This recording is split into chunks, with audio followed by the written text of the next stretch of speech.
Hello friends, welcome to my channel. So we are going to discuss about PRTG stock or Portage Biotech INC.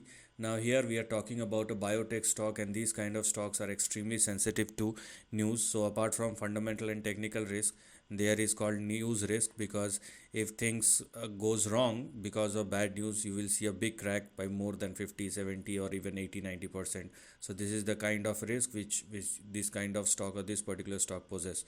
So better look at that thing.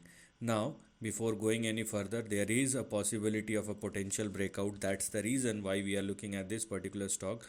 And for the time being, I'm using the weekly chart so that you can clearly see the overall price action uh, in a clear manner, because the more I go into the hourly or minute chart, the trend will look much more volatile. So here first of all we have 4.26 as our support, and we have 3.2 and 3.3 as far as the stop loss is concerned. So please do not go below these two levels, otherwise downside may resume once again. That's very important. Similarly, on the upside, we're going to have our target or resistance at 12.3. This is going to be our resistance or target on the upside, which we're going to look at moving forward.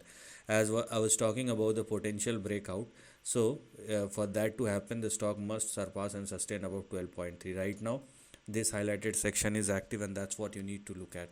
If in case the stock surpass and sustain above 12.3, then you will see a move up to 22 and 42 or 43 moving forward. So these are big targets, and that's why I have said it's gonna take time. And by the way, when I'm using the weekly chart, so obviously it's gonna take time before the move actually happens, and make sure that the stock keeps on trading or sustaining at or above the very important levels, which in this case is 12.3, and don't go below the support and stop loss. Meanwhile, you cannot expect any stability over here because this particular stock is indeed volatile. So this is the end of the video. Thanks for watching.